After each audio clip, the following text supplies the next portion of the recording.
Right now at 10, parents who have children with special needs are speaking out what they're saying about the Madison School District's education program. Plus, a family is mourning today after losing their son in an apartment fire. We'll tell you how officials say it started. In one area, police department taking a new approach to helping officers during and after traumatic situations. This is News 3 at 10.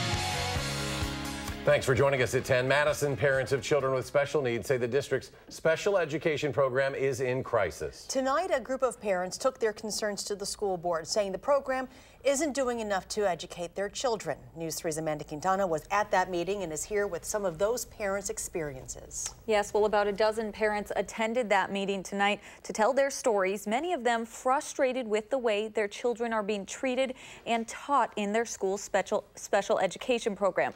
They hope by sharing their experiences tonight, they can start a much-needed conversation.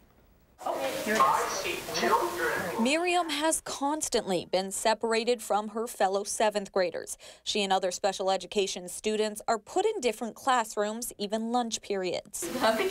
The achievement gap is just extreme. And one of the best ways to address that is for students with disabilities to be educated with their typically developing peers.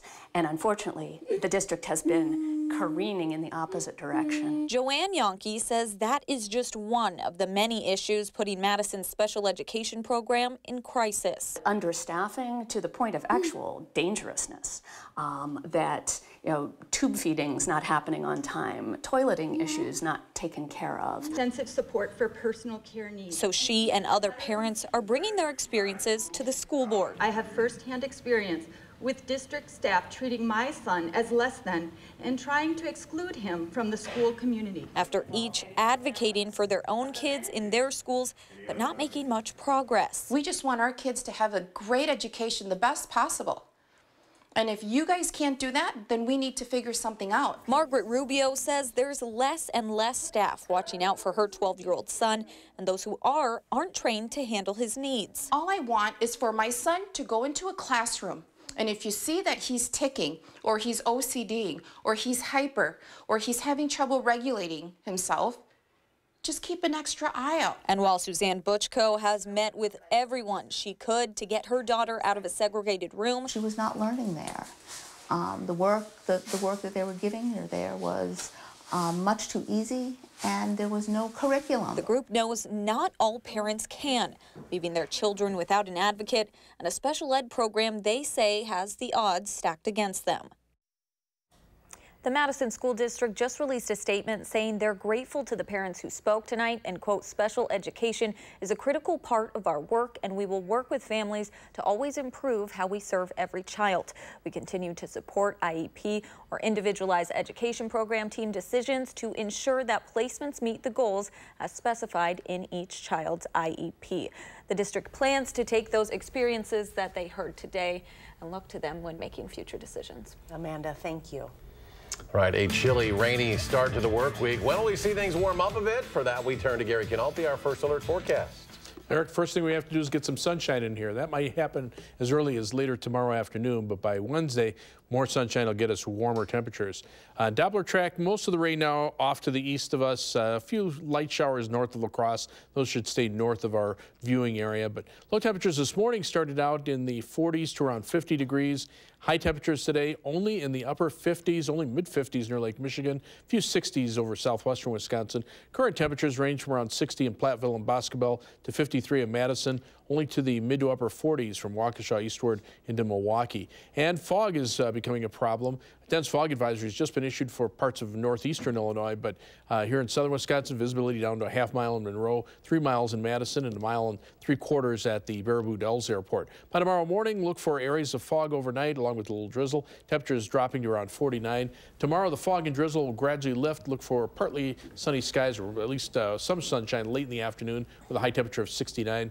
That is your first alert forecast. Gary, thank you. Tonight, a family mourns the loss of their little boy after an apartment fire in Portage. Officials say that fire started yesterday morning on the 5th floor of the historic apartments, also known as the Ram Hotel, in the apartment of Chad Lawless and Tasha Force.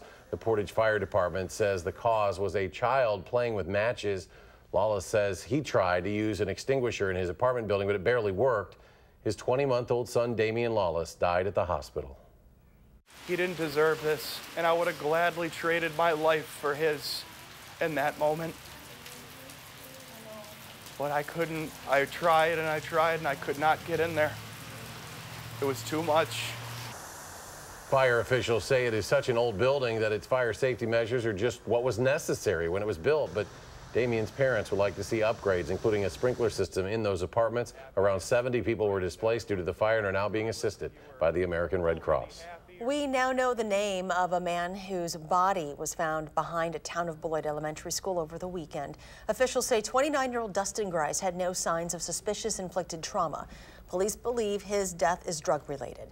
With help from Clinton and Janesville police, officers were able to find and arrest 26-year-old Corey Sandoval, who's from New Mexico. Police say they were able to make an arrest within 14 hours of getting the initial call on Saturday morning. I think that it's very important for the family to find out as far as what transpired. And closure is something that I know all law enforcement agencies want to do for families. And I think within this 14-hour period, we've done that. Police say they believe Grice and Sandoval met in the city of Beloit before Sandoval left Grice's body at the school. Video surveillance at the school helped them track down Sandoval. The woman hit by an allegedly impaired driver is making slow, painful progress from her injuries. According to a family spokesperson, Patty Nametz still in a hospital trauma unit following a crash on Midvale Boulevard back on April 27th. Patty and her husband Greg were walking their dog Zeke when they were hit by a driver who police said lost control of his vehicle. Greg pronounced dead at the scene. Their dog Zeke was not injured. Friends have set up a GoFundMe account for the Nametz family to help pay for medical expenses, to pay for memorial costs for Greg, as well as specialty training for Zeke so that he can be a therapeutic dog for Patty in her recovery. The Madison man who died after trying to help a driver who had gotten into a one-vehicle crash has been identified. The Dane County Medical Examiner's Office says 25-year-old Matthew Adams fell over the overpass of Highway 51 onto Bear Tree Parkway while trying to help a 61-year-old driver of the crash in the village of DeForest. Adams was taken to the hospital with life-threatening injuries and died on Sunday morning.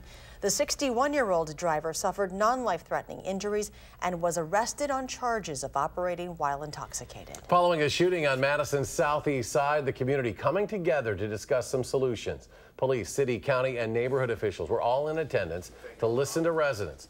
Last Wednesday, a man was shot in the back of the head in the parking lot of the Monona Shores apartment complex. Community leaders answered questions about the incident and offered support to those affected. A Madison man who spent time in prison for sexually assaulting a UW-Madison student will be placed in Fitchburg. A jury found 44-year-old Paul Odd guilty of attempted second-degree sexual assault and substantial battery in connection with the 2006 crime. Officers say he followed a woman into the building, beat her, and pulled her down the stairs. The Fitchburg Police Department says they will be holding a meeting on Wednesday to discuss the placement of Odd, who will be living on Seminole Center Court.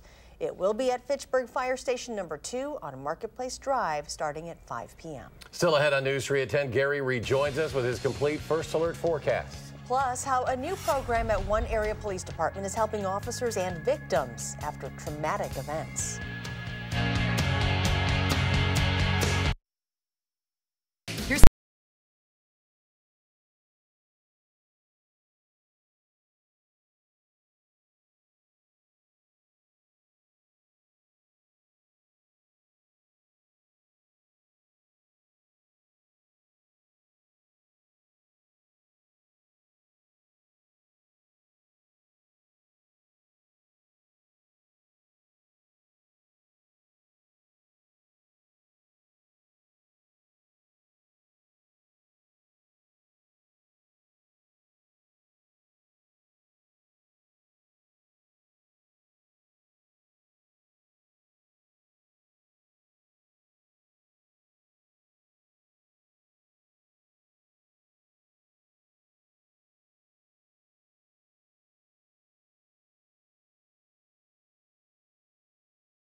Police officers are on the front lines of some of the most traumatic events our community faces, and efforts to support their wellness are increasing. Tonight, News 3's Jessica Arp takes us inside one department and a new statewide effort to create a ministry of presence. Hi, I'm Jenny. As second shift begins in Sun Prairie. Who do we have for 2 o'clock? We got Norm and Brandon? Yep. So does the listening. Initially came out as somebody screaming and then hung up. They said, quote, "Please hurry." Roll call prepares officers for what's happened and what might be ahead. An individual with a black hoodie and black hats with blue jeans and shoes causing disturbance. At the table, you'll notice a different kind of uniform. And another disturbance out on Windsor Street. Also preparing to hit the streets. Alrighty, let's do this. Pastor Jenny Arneson is joining Sergeant Brandon Lingle on patrol. So how long have you been in policing? I've been with Sun Prairie for 10 years. I got promoted about 4 years ago. Lingle's job as a shift supervisor is to support his officers. I know it sounds cheesy, but I really enjoy helping people. Arneson's primary job as a police chaplain is just to listen. We have access to counselors, and those guys and gals are really good. But you guys coming right along with us, or you're there when dramatic events happen. And so we get to build a relationship with you. Arneson is one of 6 police chaplains in Sun Prairie, part of a program that Lieutenant Kevin Konopacki said he realized he needed to start after an incident in 2015. The city had experienced a rather horrific homicide where we had a foster son behead his mother, or his foster mother, with a sword. And you can imagine the trauma of that type of call. That same concept of volunteer chaplains has taken off across the state. Encourage them to verbalize their fears and anxieties. Culminating in a first-of-its-kind training program by the State Department of Justice to create a chaplain certification. Attorney General Brad Schimmel said he first realized the need when his wife got on board with a run for AG, in part because of his own stress as a local DA. I was less talkative at home. Less interactive, and she recognized it was affecting me. DOJ started the trainings late last year. Former Milwaukee police officer and now chaplain George Papachristou has helped head up the effort. We were exposed to a lot of ugly things, and we just had to process it and just put it in your head and move on, and put it in your head and move on. To listen to part of the training gives you a better picture of what it's like. We had to go tell a mother that her 4-year-old baby was killed in a car accident. Pastor John Putnam is training clergy of all faiths in what they may face. And I got a phone call. And you remember that kid? Yes, he just blew his brain.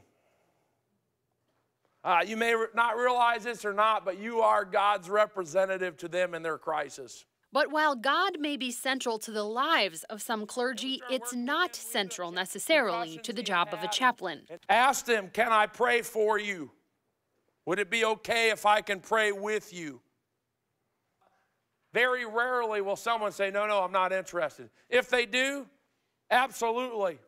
That's it. You don't pray for them. This isn't about growing your church. This isn't about your own personal profession. This is about being of service to the officers, their families, and the community at large. Father Mike Tess and Pastor Arneson say the lines are clear in this ministry of presence.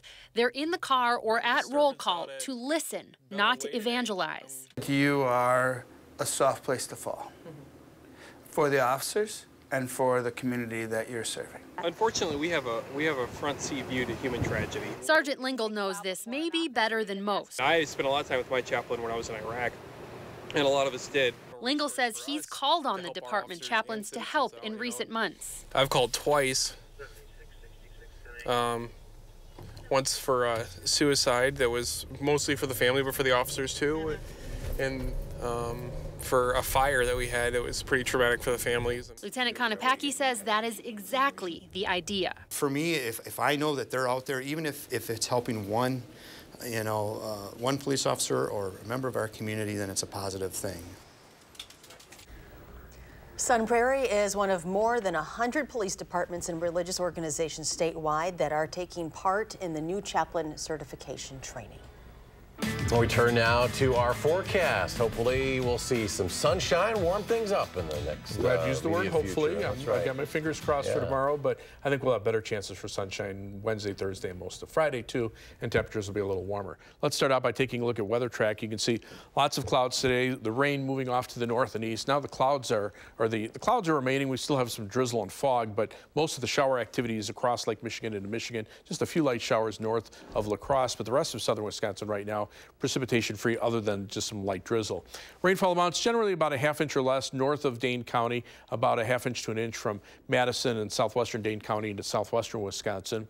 Visibility is now dropping to below 3 miles in most areas. Here in Madison we're at 3 miles, but you can see Monroe down to a ½ mile, 1.75 miles at the Baraboo Dells Airport. Milwaukee, Mitchell Field, only a ¼ mile visibility. National Weather Service has just issued dense fog advisories until 10 a.m. tomorrow morning for southeastern Wisconsin and parts of north central Illinois. High temperatures, though, once we start getting some sunshine, hopefully tomorrow afternoon, that'll happen at least late in the day. That'll get temperatures up close to our average at 70, and then we're in the 80s for a few days with some shower and thunderstorm chances Friday night into Saturday. Sunday and Memorial Day Monday should be dry. The 8 to 14-day temperature outlook calling for a 50% chance or greater of above normal temperatures here in southern Wisconsin, and above normal temperatures expected across much of the country except for the southeast, where there will actually be a little better chance of above normal precipitation there, a little below normal precipitation expected here. Looking ahead to June, above normal temperatures expected across much of the country, just equal chances near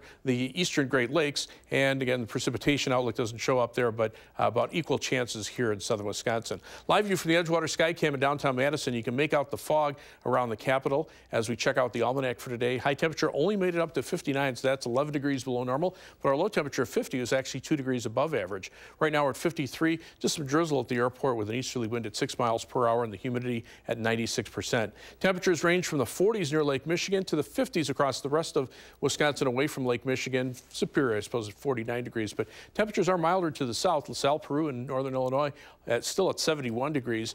Upper level winds from the west and southwest, that's pushing the first batch of rain off to the east. The next storm system still gathering strength out west, and in between a slot of dry air that'll be with us over the next couple of days. This low pressure system heading off to the east. High temperature or current temperatures in the 50s here, but notice to our south and to our west, temperatures still in the 60s, so there is some milder weather on the way. And our forecast for tonight calls for mostly cloudy skies, some drizzle and fog, low temperature dropping to 49. For tomorrow, some drizzle and fog in the morning, maybe some sunshine, especially later in the afternoon with a high temperature of 69.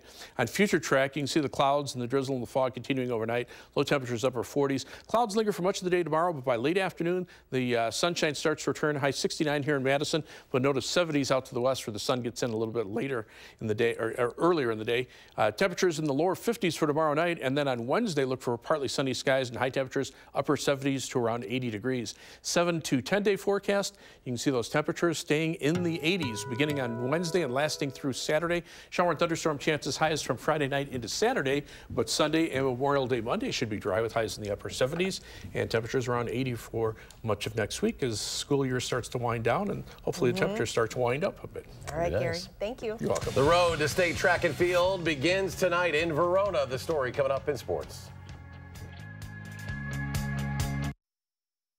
News 3.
Brewers are back home after a successful 10-game road trip where they went 7-3 and moved into first place in the National League Central Division. A roster move today. Freddie Peralta's back in the minors after one great and one not-so-great start. Chase Anderson activated and starts against former Brewers Zach Greinke against Arizona tonight. Brewers play home run ball. This is Travis Shaw. He hits the first one, bottom of the first. He leads the Brewers now with 11 homers. Shaw's two-run shot gives the Brewers a 2-1 lead. Later, Domingo Santana homers, and after that, Lorenzo Cain hits one out. That one goes 418 feet. Anderson gives up only 2 runs in 6 innings. Corey Knebel gets the save. Final score, Brewers 4, Diamondbacks 2. This is what Brewers pitcher Brandon Woodruff looked like when he was on the road trip. With a big red beard made him look more like a lumberjack than a major league pitcher. Well, when Brandon Woodruff got home, he decided to shave. And can you tell the difference? Talk about a makeover. Woodruff is 25 years old. He looks about 15 now after he lost the beard and went clean-shaven at the end of the Brewers' 10-day road trip. This hasn't been a great spring to play sports outside, and today more rain for the start of the WIA track and field postseason. At least the rain slowed down around here a little bit to make it a little more manageable. This Division I regional at Verona. The pole vault was postponed for tomorrow, but they got the rest of it in. The boys triple jump, Beloit Memorial's Shelvin Garrett making his bid to get to the sectionals. Nice jump. In the girls' 100-meter dash, Allie Dorn of Monona Grove has the second best time in the state this year at 12.16. She should be a factor if she gets through the sectionals Thursday.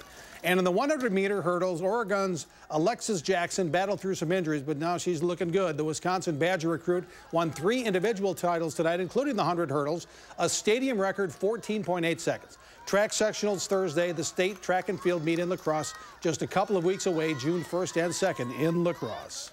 The new era of Milwaukee Bucks basketball officially begins today as new head coach Mike Budenholzer is officially introduced. Budenholzer is a guy who will focus on defense, something the young Bucks have been lacking at times the last couple of years. He made it a point to have a now well-publicized breakfast with Giannis Antetokounmpo and Chris Middleton before he was hired. I think when you have, special players like Giannis and Chris, it makes sense on so many different levels. And, I think it's something that I think they embraced, I embraced, again, how do we fit together and, how do we see basketball and, what are things that have been done well here and what are things we can do better going forward. And, the ability to connect with them, early in the process and for them to have some ownership in it, I think is great for Giannis and Chris. It's great for me and I think sets us up to have a lot of success. NBA playoffs tonight. Maybe the Cavaliers do have a chance against the Boston Celtics. Tonight in Cleveland, another impressive show from LeBron James, 44 points. The Cavaliers beat the Celtics 111-102 to even the Eastern Conference Finals series at 2 games apiece. And in the NHL playoffs, Washington beat Tampa Bay 3-0. That forces Game 7. We'll be right back.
Final check with Gary. Well, tomorrow, hopefully we'll get some sunshine, temperatures back up into the upper 60s, some fog tonight, though visibility is down to about 1/4 mile. Near 70 tomorrow, around 80 or above for the rest of the week. Maybe some showers and thunderstorms Friday night into Saturday, but should be dry for Sunday and Memorial Day Monday. It'll be nice to get a bit of a warm-up. Gary, thank you. Thanks for joining us at 10. Do something good, and we'll see you here tomorrow.